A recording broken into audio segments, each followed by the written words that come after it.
You know, there is this web shop where I buy my scooters and parts. It's called Geek Buying. It's a place where I buy my scooters and stuff. And I have been partnering with them. They used to send me some things to do a review. The guy from Geek Buying, he asked me if I have kids. And I said, yes, I do. And then they said, would your kids like to try and review electric scooter? So I said, yes. Today we're going to be trying the scooter out. Now I have these scissors. You have scissors ready. Yes. Okay. And Here we now go. it's time to unbox. Do not put it on me. How do I even see? I see red. I see red.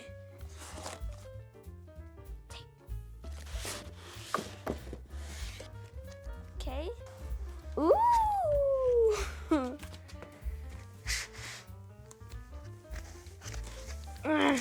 This should just come off like this. Yep. Boom. Okay. Comes with this thing. Comes with instructions. Very good. Let's see what this is.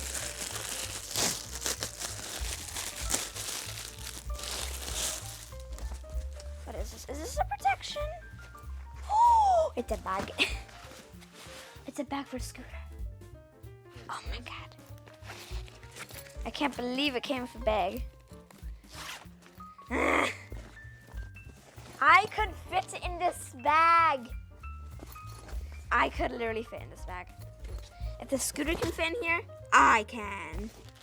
I'm opening everything. Yep, definitely a charger.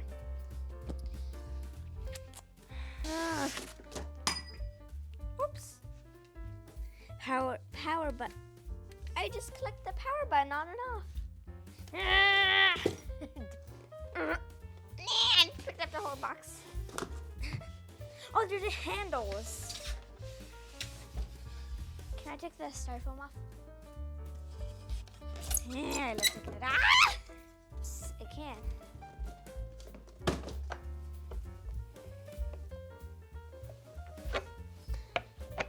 This is harder than you think.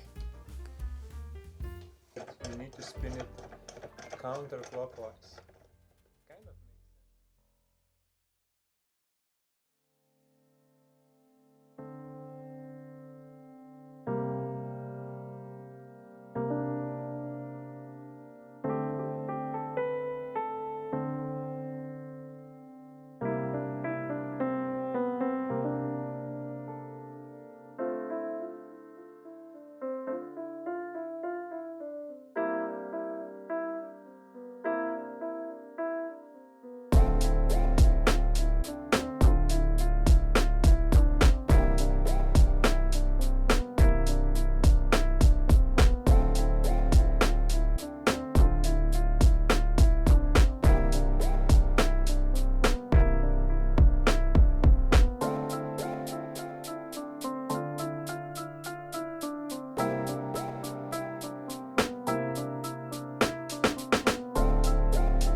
Kind of makes sense.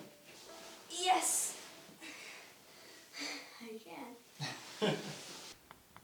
So, if you need a light for your bike or for your scooter, then you just do like this. Eva is attaching the headlight to the scooter because it comes without one. While it results in a really nice and clean looks of the handlebar, it is a legal requirement in our country to have a front light on whenever you ride the electrical scooter. And if you ever ride your scooter at night, you need to know that rear lights are also not installed here. So you can only operate these LEDs on the tail of the scooter by pressing the brake button on your handlebars. Also, as you have seen already on the product shots, the on and off button is installed on the deck, as well as the accelerator. Instead of a normal thumb button, which we have on other electrical scooters, this one has a throttle pedal. Now this throttle pedal is not on and off switch, meaning you can adjust the speed depending on how much you press in that pedal with your foot. Your scooter will go faster or slower. Talking about the speeds, the maximum speed on this scooter is 15 kilometers per hour, which I think is a decent enough speed for a child on electrical scooter. But we can ask Eva, how does she feel about that? It's really fast. There's different colors. There's purple, there's red, and there's blue. So which color did you use for riding? Red, because it's the fastest.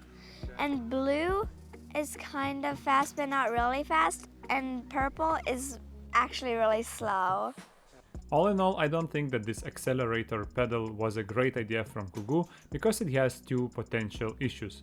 One is you limiting your feet position on the deck, meaning that your front foot will always have to stay rooted on the gas pedal and you cannot move around to take a break.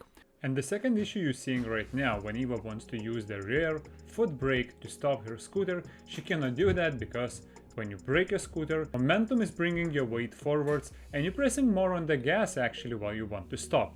And several times it nearly caused her a little crash. So we had to do some training on how to brake the scooter effectively, and after a couple of tries she nailed it and it didn't cause problems anymore. But this is definitely something to watch out for. Talking about the brakes, the thumb brake hits hard. It's really on-off like on all the other Kugoo scooters that I have tried. You touch the brake and it brakes you really hard, so you need to squat down and put your body weight backwards if you don't want to get squished to the handlebar. And the rear fender brake is not moving, it's just bending the plastic. So I don't know how long will it last, but probably for someone like a kid with not too much body weight and not too much foot pressure, it should last for a long while. I also expect that, as Kugoo normally do, they have replacement spare parts for their scooters.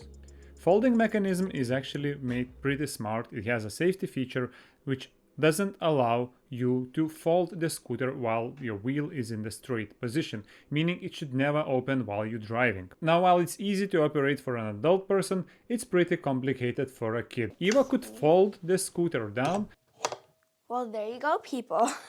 But she couldn't unfold it and make it ready to ride.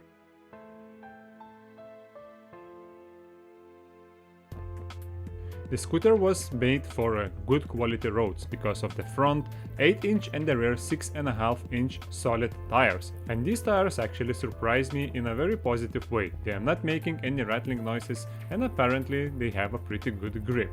Overall, this was the highest built quality Kugoo scooter that we have ever tried. We do a drag race now. We see 1, 2, 3. The 150 watt motor installed at the back of the scooter actually gives quite a good acceleration off the start, and it takes a couple of seconds for me to catch up with way more powerful scooter. The battery is 4 amp hours, which should be 7S2P, and it allows you to ride around 10 to 15 kilometers depending on the rider's weight. Super happy to see that finally Kugoo has managed to mount the controller and battery in a way so that it's safe and doesn't make any rattling noises. Well done, Kugoo. Keep it going.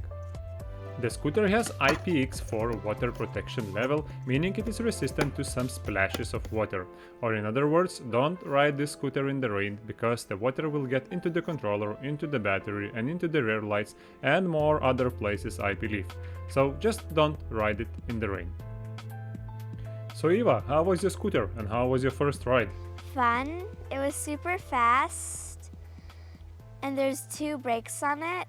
I use this one because it's easier to press, and sometimes when I press this one, I press a little bit too much. So it's what happens then?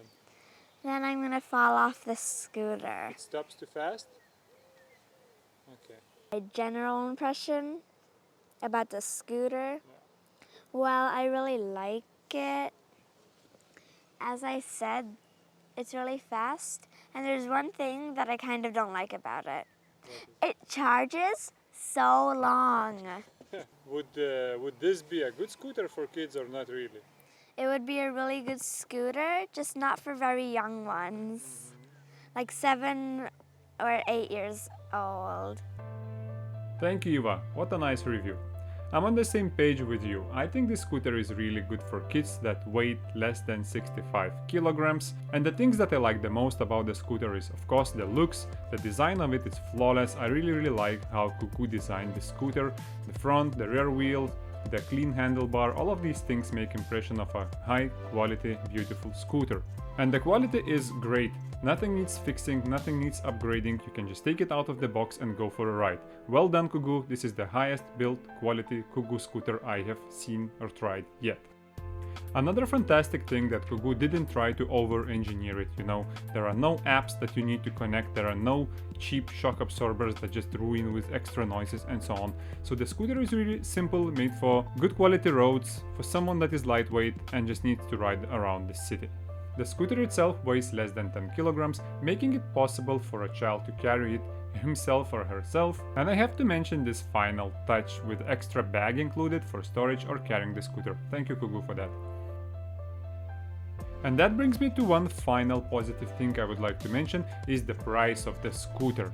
The scooter now is on sale on Geek Buying, costing €181, but if you go to the comment section of this video and check out the first pinned comment, you will find a discount code using which you can buy the scooter for only €156, which I think is a really good price for the quality you are getting. Now, we did not have to purchase the scooter because it was sent to us by Geek Buying, but I have to mention that Geek Buying has no influence over our content whatsoever, so we always share our open and honest opinions. As a matter of fact, Geek Buying will only see this video after we release it publicly on YouTube, and we're not getting paid for doing these videos. So now let's get along with the list of cons or some negatives that we have noticed, and first of them is obviously there are no lights. There are no front light and there is no rear light on the scooter, meaning that I have to install one, otherwise we cannot legally ride it in our country. The next one is the accelerator pedal. Eva started riding electrical scooters around 2 years ago, and the key complaint that she had was her thumb was getting tired from pressing the throttle. And I know that more kids were complaining about the same, so probably this was the answer from the Kugoo. Instead of thumb throttle, they installed the pedal. Now the problem with the pedal is whenever you hit the brakes, your body weight transfers forwards and you press more on the accelerator, so you're actually getting speed while you want to stop. The other problem with it is that your feet are locked in one position and now your thumb is not getting tired, but your foot is getting tired. Probably higher quality, softer thumb accelerator would work just fine. And the last one is not a big deal completely, but the thumb brake actually hits quite hard, meaning that you have to know how to correctly stand on your scooter and transfer your body weight backwards if you don't want to be squished into the handlebars. So this was it, guys. This is the Kugoo Kirin Mini 2 electrical scooter. If we forgot to mention something or if you have additional questions, drop them down in the comments below. We always read and reply to our viewers' comments.